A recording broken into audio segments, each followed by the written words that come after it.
அன்பு நண்பர்களே, அனைவருக்கும் அன்னை சமையல் உமாவின் அன்பான வணக்கங்கள். இன்னைக்கு அன்னை சமையலில் பார்க்க போகிறது ரவா இட்லிங்க. வீட்டில் மாவு இல்லைன்னா கவலையே வேண்டாங்க, ரவை இருந்தால் போதும். உடனே இந்த டிஃபனை நீங்கள் ரெடி பண்ணிடலாம். வாங்க எப்படி செய்கிறதுன்னு பார்க்கலாம். கடாயில் தேவையான அளவு எண்ணெய், அரை டீஸ்பூன் கடுகு, அரை டீஸ்பூன் உளுந்து, அரை டீஸ்பூன் கடலைப்பருப்பு, கொஞ்சம் பெருங்காயம் சேர்த்துக்கலாம். பொடியாக நறுக்குன கருவேப்பிலை, முந்திரியை சின்ன சின்ன பீசஸாக கட் பண்ணி சேர்த்துக்கலாம்.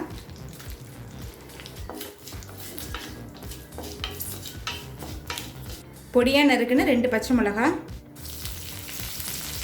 கொஞ்சம் இஞ்சி,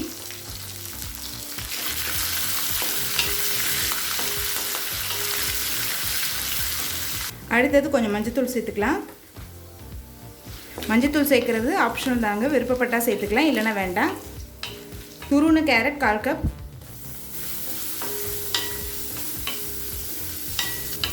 ரொம்ப வதக்கணும்னு அவசியம் இல்லைங்க, லேசாக வதக்கிட்டால் போதும். அடுத்தது 2 கப் ரவையை சேர்த்துக்கலாம்.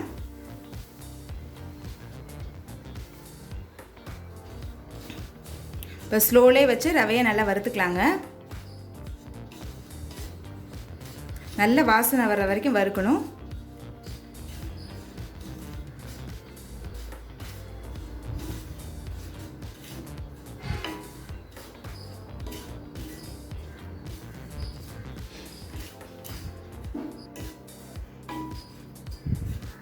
இப்போ ரவையை நல்ல வாசனை வர்ற வரைக்கும் வறுத்தாச்சுங்க.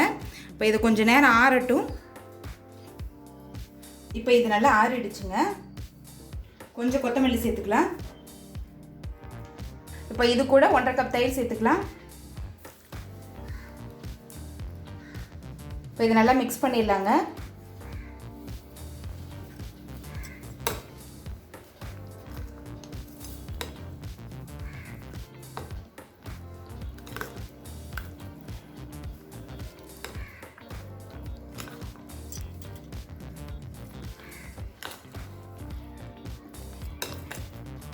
புளிக்காத தயிர் சேர்க்கணும், அப்போ தான் இட்லி நல்லாயிருக்கும். இப்போ இது கூடவே 1/2 கப் மோர் சேர்த்துக்கலாங்க.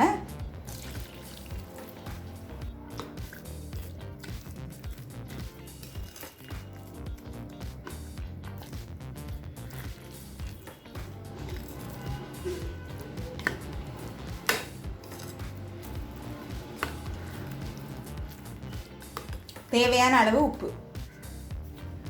இப்போ பேக்கிங் சோடாவை கொஞ்சமாக தண்ணியில் கரைச்சி இதில் சேர்த்துக்கலாங்க. இதையும் சேர்த்து நல்லா மிக்ஸ் பண்ணிடுங்க. இன்னும் திக்காக தாங்க இருக்குது, இன்னும் கொஞ்சம் தண்ணி சேர்த்துக்கலாம்.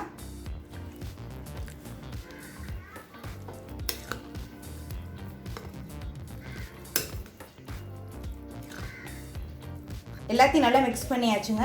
இப்போ 20லேருந்து 30 நிமிஷம் நல்லா ஊறணும். இப்போ இதை எடுத்து தனியாக வச்சிடலாங்க. இப்போ 1/2 மணி நேரம் ஆயிடுச்சுங்க. நம்ம இட்லி ஊற்றிடலாம்.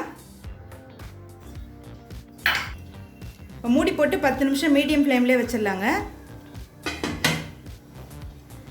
இப்போ 10 நிமிஷம் ஆயிடுச்சுங்க. ரவா இட்லி நல்லா வெந்திருக்குங்க. இப்போ ரவா இட்லி ரெடி ஆகிடுச்சுங்க, சர்வ் பண்ணிடலாம். இப்போ சுவையான ரவா இட்லி ரெடி ஆகிடுச்சுங்க. நான் தேங்காய் சட்னி கூட சர்வ் பண்ணியிருக்கேன். நீங்கள் விருப்பப்பட்டீங்கன்னா கார சட்னி, தக்காளி சட்னி கூட சர்வ் பண்ணலாம். ரெசிபியை ட்ரை பண்ணி பாருங்கள், கண்டிப்பாக உங்களுக்கே பிடிக்கும். ரெசிபி பிடிச்சிருந்ததுன்னா வீடியோவை லைக் பண்ணுங்கள், கமெண்ட் பண்ணுங்கள், ஷேர் பண்ணுங்கள். இது வரைக்கும் அன்னை சமையல் சேனலை சப்ஸ்கிரைப் பண்ணலைன்னா சப்ஸ்கிரைப் பண்ணுங்கள். தேங்க்யூ.